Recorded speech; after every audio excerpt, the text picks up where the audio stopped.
Bilang tao, surreal yung pakiramdam.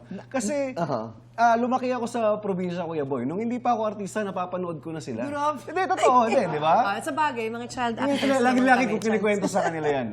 Panahon ng Mara Clara, nakikita ko siya umiiyak. Siya, pinapanood ko sa mga pelikula yan, nagpapakilig siya.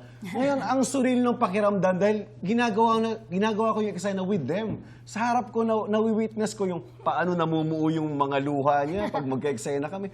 Nawi-witness ko siya ng live, di ba? So minsan parang pinapanood ko sila. Siya naman, pag nagpapakilig, kinikwento ko sa kanya na, nung una, ginagawa mo lang yan kay, let's say, Robin Padilla.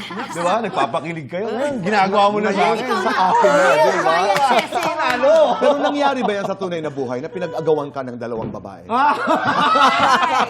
Sabihin na. Opo. Ano ang naging resolusyon? Namili ka ba? Oo, Kuya Boy. Siyempre, kailangan pumili ng isa. Oo. Wala naman dalang kutsilyo yung isa. Hindi. Papayapa naman na pag-usapan. Hindi mo Sabay siya.